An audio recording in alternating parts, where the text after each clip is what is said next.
Hello and welcome back to Synopsis. I am Krishna. Paper one का जो unit one है that is general geology, उसमें solar system के बाद जो दूसरा टॉपिक आता है दैट इज़ मेटेओराइट, वो इस लेक्चर में पढ़ेंगे या पूरा जो ये आने वाले 4-5 लेक्चर्स हैं उसमें हम मेटेओराइट के बारे में पढ़ेंगे। टारगेट हमारा है कट ऑफ इंक्रीज़ करना मेंस की। अपार्ट फ्रॉम दैट ऑप्शनल्स में हम एटलीस्ट यूपीएससी आईएएस वाले एग्ज़ाम में इसका हम 300 प्लस चाहेंगे और आईएफएस में भी अप्रॉक्स 300 चाहेंगे। बाकी जो भी चीज़ है these all things you know और दिस इज़ मी, तो हम इस बारे में फिर कभी बात करेंगे। मेटेओराइट्स में हम क्या क्या पढ़ेंगे, इसमें कुछ चीज़ें मैं आपको यूट्यूब पर फ्री देने वाला हूँ, कुछ जो पेड कोर्स है उसके पार्ट रहेंगे। सबसे पहले होता क्या है मेटेओराइट, प्रीवियस ईयर क्वेश्चन देखेंगे। मैं हमेशा आपको कहता हूँ प्रीवियस ईयर क्वेश्चन पेपर और जियोलॉजी जैसे साइंटिफिक सब्जेक्ट है, पूरा पेपर ही ऑलमोस्ट प्रीवियस ईयर से आता है, ठीक है। तो PYQ देखेंगे, फिर इसका बैकग्राउंड क्या होता है, मतलब कहाँ से ओरिजिनेट हुआ, किसने दिया, इसका कॉन्सेप्ट, इंट्रोडक्शन, मेटेओराइट होता क्या है बेसिक। इसके बाद कुछ टॉपिक, जर्नी ऑफ मेटेओराइट, एक मतलब स्पेस से अर्थ तक कैसे आता है, क्या उसकी स्टेजेस होती हैं, क्या क्या होता है, कैसे वो एक इम्पैक्ट क्रेटर क्रिएट करता है। देन मेटेओराइट वेदरिंग का क्या फिनोमिना है। देन क्लासिफिकेशन में आयरन मेटेओराइट होते हैं और स्टोनी आयरन और स्टोनी, ये दो टाइप के क्लासिफिकेशन होते हैं, आयरन और स्टोन। तो स्टोन के ही दो टाइप होते हैं, कॉन्ड्राइट और अकॉन्ड्राइट, फिर इसके बाद फॉसिल और इसके बाद सिग्निफिकेंस। तो इन सब टॉपिक पर क्वेश्चंस पूछे हुए हैं, जैसे कि हम सिनॉप्सिस पर स्टैंडर्ड वे में पढ़ते हैं चीज़ें।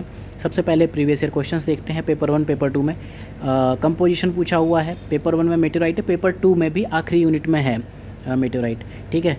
ये कैसे आपके प्लांट कंपोजिशन के एविडेंसेस देते हैं। क्लासिफिकेशन पूछा है, कॉन्ड्राइट अकॉन्ड्राइट पूछा है, स्केच के साथ बताना है आपको Antarctic meteorite from the moon. ये एक यूपीएससी का फेवरेट क्वेश्चन है, तो ये आपको करके जाना चाहिए, 3-4 बार पूछा हुआ है, ठीक है। मेटेओराइट क्रेटर इन इंडिया, ये भी आपको पता करना पड़ेगा। आप जीएस से सिर्फ एक जानते हो जो महाराष्ट्र में है, ठीक है। बाकी देखेंगे।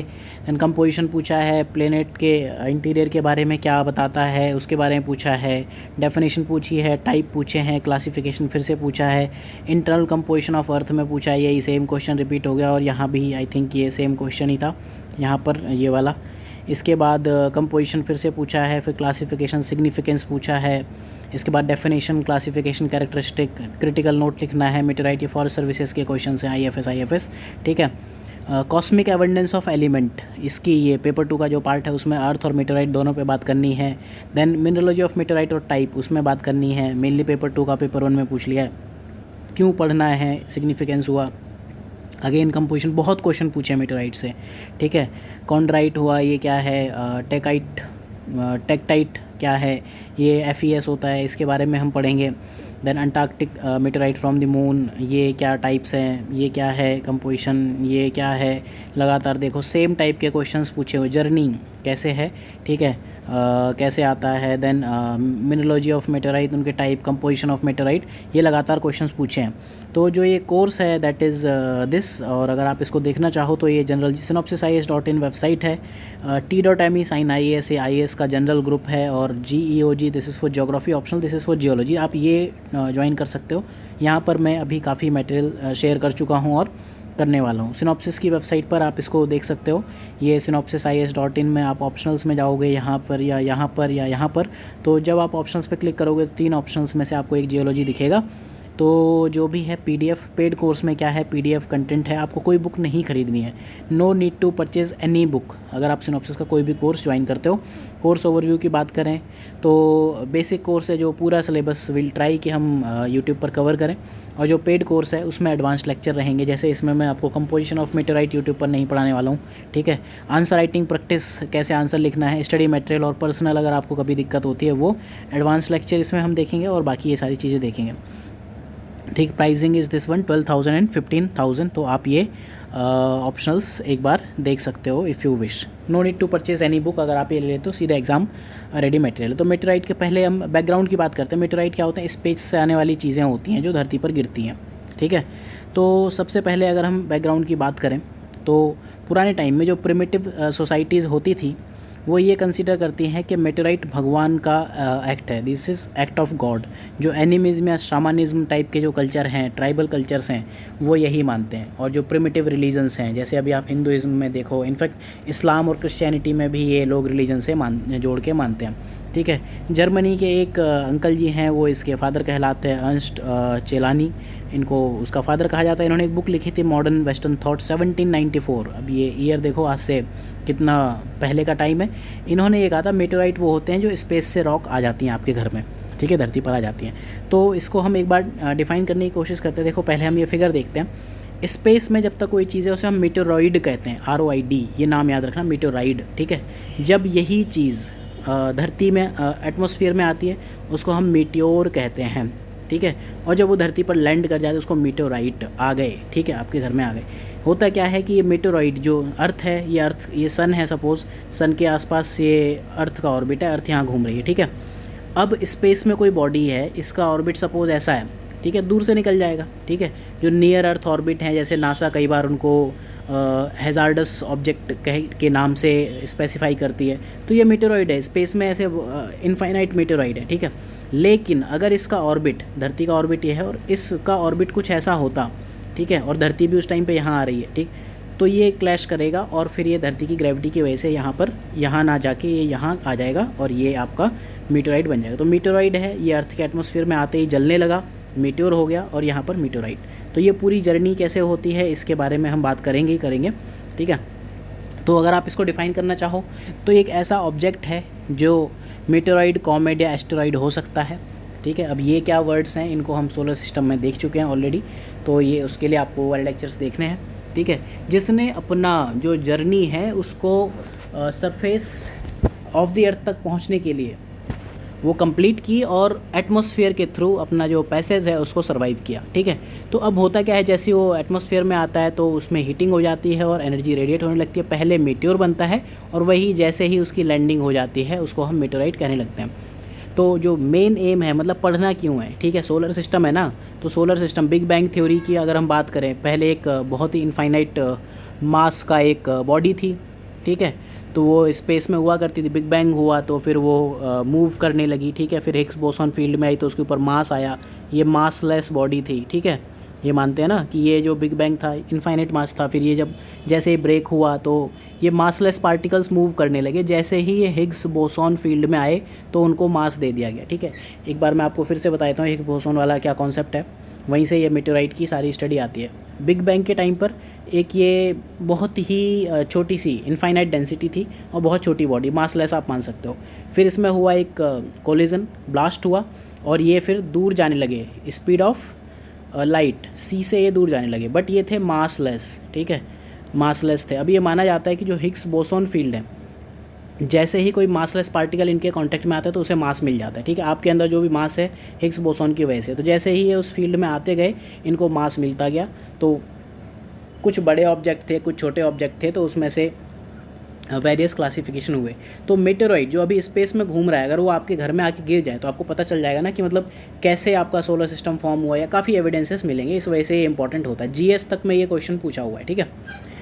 तो ये फिगर बनाना सीख लेना, और बेटर है ये वाला सीखो, this is much better figure. यहाँ आप ऑर्बिट दिखा पा रहे हो ना, तो दिस इज़ थोड़ा सा साइंटिफिक फिगर, पहला फिगर तो बच्चे ही बना लेते हैं, ठीक। देन ये वाला एक और टर्म होता है बोलिडे, ठीक है। तो जियोलॉजिस्ट स्पेशली ये उस मीटेरॉइड को कहते हैं जो इतना बड़ा हो, जो इम्पैक्ट क्रेटर क्रिएट कर पाए। इम्पैक्ट क्रेटर हम देखेंगे। इम्पैक्ट क्रेटर मतलब ये होता है कि धरती पर कोई जब मीटेरॉइड गिरता है ना, बहुत स्पीड से गिरता है, ये धरती है ना, यहाँ गिरेगा तो क्या होगा कि यहाँ मतलब एक धूल उड़ेगी इस टाइप से, ठीक है। अल्टीमेटली ना कुछ ऐसा स्ट्रक्चर बनेगा कि यहाँ तो हो जाएगा गड्ढा और यहाँ रिम्स हो जाएंगे, उठे हुए पार्ट हो जाएंगे, ठीक है। तो इसको हम अभी आगे समझेंगे। इम्पैक्ट मेटेराइट, वहाँ पर स्टोनी बॉडी अगर है तो वहाँ परमानेंट पिट मतलब होता है गड्ढा, ठीक है। जैसे मैं गड्ढा हूँ, आप गड्ढे हो, हम सब गड्ढे ही हैं, ठीक है। तो स्टोनी बॉडी स्पेशली जैसे मार्स हुआ, मून हुआ, जहाँ पर एटमॉस्फेयर है नहीं, ठीक है। एटमॉस्फेयर नहीं है तो जो भी आएगा वो इजीली गिर जाएगा। अर्थ के एटमॉस्फेयर में क्या होता है, बहुत सारे मीटेराइट्स यहाँ पर क्या है, यहाँ जल के राख हो जाते हैं, धरती तक कभी पहुँचते नहीं है। मीटर शावर हो सकती है, इनफाइनाइट पार्ट में ब्रेक हो जाते हैं, तो वो सब चीज़ें हम देखेंगे इसी में, ठीक है। लेकिन अब जहाँ एटमॉस्फेयर मिसिंग है तो ये तो सीधे गिर ही जाएगा ना, जलन होगी नहीं, तो सीधे बड़े बड़े गड्ढे क्रिएट करता है, ठीक है। तो परमानेंट पिट क्रिएट करता है। GK गिलबर्ट ने तो यहाँ तक कहा था मून पर जो गड्ढे हैं वो मेटेराइट से हैं, तो वो भी हम अभी नेक्स्ट लेक्चर में देखेंगे, ठीक है।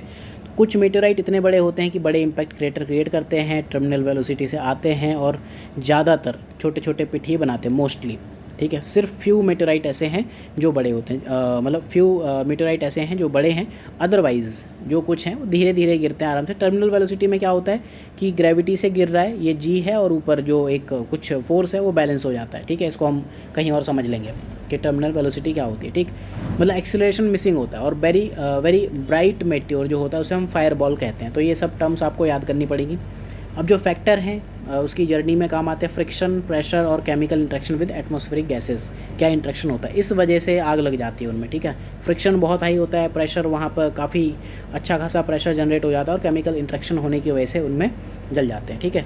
अब जर्नी ऑफ मेटेराइट क्या होती है इसको भी थोड़ा सा समझते हैं कैसे आता है। ज़्यादातर मेटेराइट्स हैं जो स्पेस में रहते हैं वो वहीं डिस्ट्रॉय हो जाते हैं अर्थ के एटमॉस्फेयर में ही, ठीक है। जैसे मैंने आपको बताया ये यहाँ पहुँच ही नहीं पाएंगे, ये यहीं पर इसी जगह डिस्ट्रॉय हो जाएंगे, धरती पे पहुँचेंगे नहीं, ठीक है। तो पहली चीज़ है हमें जो जर्नी की बात करनी है, मीटेराइड से मीटियोर से मीटेराइट तक, ठीक है। डी से आर से टी तक, वैसे याद कर लो, ठीक है। मतलब डी के बाद आर आता है, फिर टी आता है, ठीक है, DRT हो गया, ठीक। तो ज़्यादातर तो वहीं डिसइंटीग्रेट हो जाते हैं, जल जाते हैं। एक साल में 5 से 10 ही ऐसे हैं जो ऑब्जर्व्ड फॉल्स देखे जाते हैं, इससे ज़्यादा ऑब्जर्व्ड फॉल दिखते भी नहीं हैं, और जिनको हम रिकवर कर पाते हैं मेनली, ठीक है।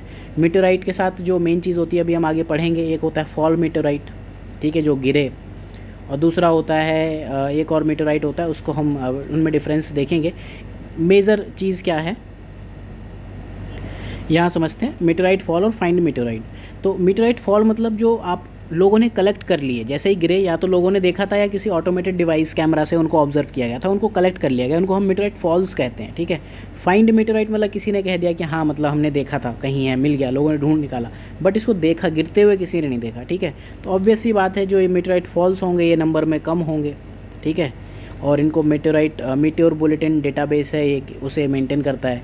फाइंड मीटेराइट तो मतलब बहुत सारे होंगे, हर दूसरा बंदा कहता है अरे मतलब UFO आपने देखा होगा कि भैया आया था यहाँ पर, ठीक है। इनकी वेदरिंग नहीं है क्योंकि जैसे ही ये गिरे वैसे ही इमीडिएटली इनको कलेक्ट कर लिया, तो ये एक अच्छे कैंडिडेट होते हैं साइंटिफिक स्टडी के लिए, और यहाँ पर आपका ऐसा नहीं है। तो ये सब हम अगले लेक्चर में देखेंगे, ठीक है। हाँ, जो बड़े मेटेराइट हैं वो हाइपर वेलोसिटी इम्पैक्ट क्रेटर बनाते हैं। फैक्टर क्या है क्रेटर टाइप में, इम्पैक्टर साइज़ कितना बड़ा है, अगर छोटा सा होगा तो फिर पिट बना के छोड़ देगा, ठीक है। अगर बड़ा है तो बड़ा इम्पैक्ट करेगा। कंपोजिशन उसका क्या है, अगर आयरन का है, ठीक है, आप खुद सोचो, 2 टाइप के हैं, एक है आयरन एक है स्टोन।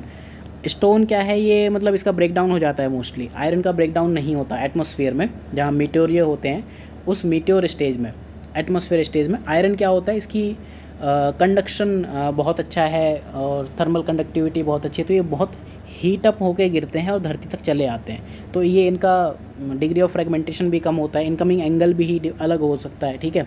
इनकमिंग एंगल अगर धरती ऐसे गिरेगा तो कुछ इस तरह से दिखेगा, ऐसे गिरेगा तो कुछ अलग दिखेगा, ठीक है। तो मेन बात वही है कि जब उसका पाथ है आपका अर्थ के ऑर्बिट से इंटरसेक्ट करता है तो उसको हम मीटेओर या शूटिंग स्टार कहते हैं। तो 2-3 चीज़ें हैं यहाँ हमें समझने के लिए, आयरन मीटेओराइट की बात करनी पड़ेगी, स्टोनी और आइसी की, देन कुछ और जो रिलेटेड टर्म्स हैं वो इस लेक्चर में हम समझते हैं, ठीक है। जर्नी उसके बाद ख़त्म हो जाएगी। आयरन मीटेओराइट की अगर हम बात करें तो ज़्यादातर ये हाइपर वेलोसिटी जो इवेंट्स हैं, इम्पैक्ट क्रेटर हैं, वो क्रिएट करते हैं, ये एटमॉस्फेयर से इजीली पास हो जाते हैं, ठीक है। कुछ एग्जांपल्स हैं, अगर आप इसमें से याद करना चाहो तो आप याद कर सकते हो, मैंने ये वाला याद किया हुआ, ठीक है। ये बाबर का भाई है, बाबर या वोल्फ, ये याद कर सकते हो, ठीक है, ओडिशा है। बाकी ठीक है, जैसे आपको याद करना हो कर लो, ठीक। मेन चीज़ क्या है कि आयरन है ना, मतलब बहुत जल्दी मेल्ट होगा नहीं, और मेल्ट होता भी है ना थोड़ा, ऑब्वियसली हर मेटेराइट की मेल्टिंग होगी। ये सपोज एक इरेगुलर बॉडी है, हीट अप हुआ तो इसके जो कॉर्नर्स है ना ये तो पिघल जाएंगे, ठीक। तो अल्टीमेटली जो गिरता है ना बहुत ही ब्यूटीफुल राउंड टाइप की स्ट्रक्चर धरती पर आती है। तो आयरन मेटेराइट हो गए। स्टोन या आईसी है तो इवेपोरेट हो जाएगा, ठीक है। स्टोन का हो जाता है डिसरप्शन, ठीक है। जब बहुत ही बड़े और यह हैवी स्टोन्स ऑब्जेक्ट हैं वही आपके धरती तक पहुंच पाते हैं, तो लार्ज क्रेटर बना सकते हैं लेकिन बहुत ही रेयर है, ठीक है। ऐसा एक क्रेटर जो है ये साउथ अफ्रीका में ढूंढा गया था, ठीक है, मोरोकवेंग 2006 में, मतलब उससे पहले कभी ढूंढा नहीं गया। पहला रिपोर्टेड स्टोनी मेटेराइट है जिसमें एक लार्ज इम्पैक्ट क्रेटर भी मिला है, ठीक।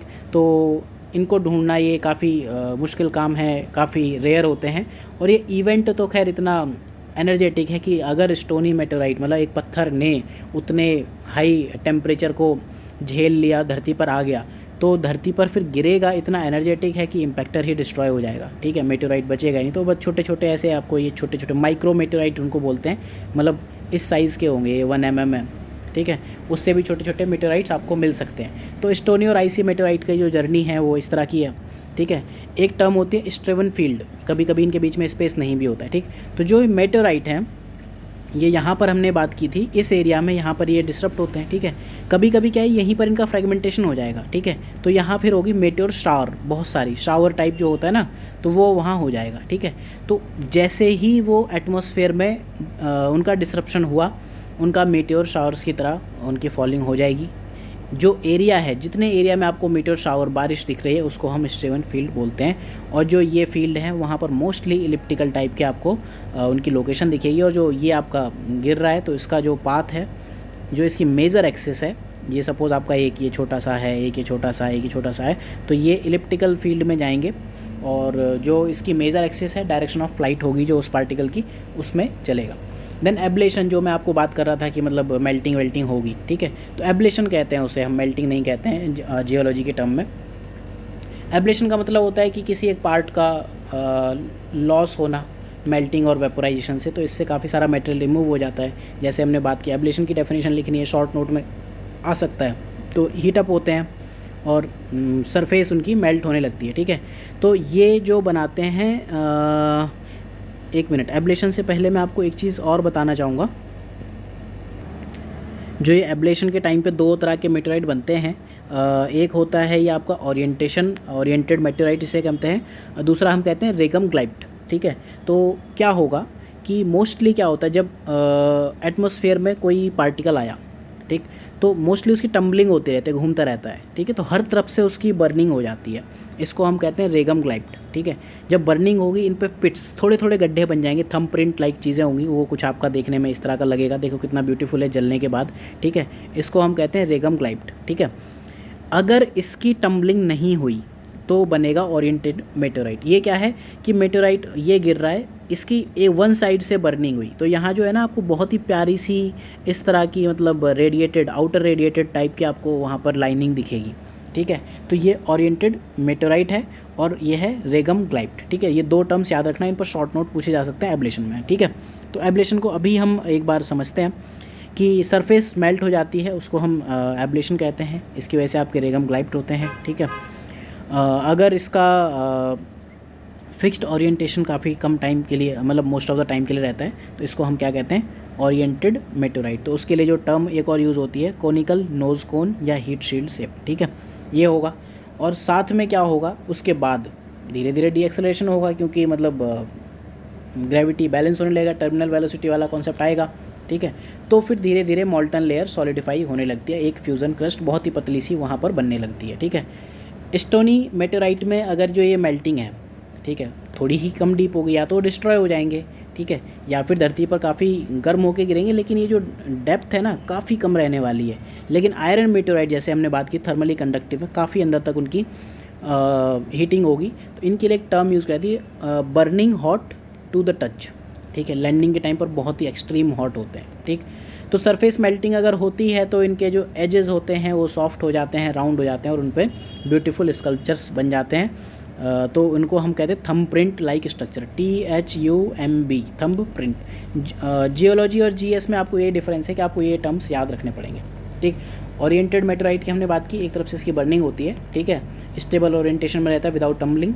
तो एब्लेशन फीचर इसका वन सरफेस पर रहता है, ठीक है। ज़्यादातर टाइम क्या होता है, आपके टम्बल हो जाते हैं, ठीक है, और यूनिफॉर्मली मेल्टेड होते हैं। तो मतलब ओरिएंटेड मेटेओराइट कम मिलते हैं, रेगम प्लेथ आपको ज़्यादा मिलेंगे। थंब प्रिंट या फिर पिट्स होते हैं यहाँ पर सरफेस में, जो आपका एब्लेशन हो गया है, ठीक है। इनको shallow thumb print like impression वहाँ आपको मिलेंगे। और इसके ये जो थंब प्रिंट्स हैं, मेटेओराइट के साथ दिक्कत क्या है भाई, एक पत्थर पड़ा हुआ है, बगल में मेटेओराइट पड़ा हुआ, आपको पता कैसे चलेगा कि वो मेटेओराइट है? तो इन्हीं चीज़ों से पता चलता है। अगर आपको एक पत्थर दिख रहा है कि बहुत प्यारा सा जला हुआ सा इस टाइप का कुछ दिख रहा है, तो it means it is a kind of meteorite. हालांकि और काफ़ी चीज़ें होती हैं, काफ़ी टेस्ट होते हैं उसका आइडेंटिफिकेशन के लिए, लेकिन ये थंब प्रिंट्स देख के एक बेसिक जो ऑब्जर्वेशन के थ्रू आप कहते हो कि अच्छा ये मेटेओराइट हो सकता है, ठीक है, तो उसमें ये हेल्प करते हैं। तो रेगम प्लेथ के बाद मेटेओराइट फॉल और फाइन मेटेओराइट की हमने बात कर ली है। अगले लेक्चर में हम बात करेंगे इम्पैक्ट क्रेटर की। So thank you for watching. अगर आपको ये लेक्चर अच्छा लगे तो आप synopsisis.in पर ज्वाइन कर सकते हो। एक लेक्चर और इसका यूट्यूब पर फ्री रहने वाला है। उसके बाद जो एडवांस्ड लेक्चर होगा क्लासिफिकेशन, जिसमें हम बात करेंगे कॉन्ड्राइट अकॉन्ड्राइट, उसमें से एक लेक्चर यूट्यूब पर छोड़ के बाकी आपको वेबसाइट पर मिलेंगे। So thank you for watching, have a good day, you can join this course eight synopsis IAS।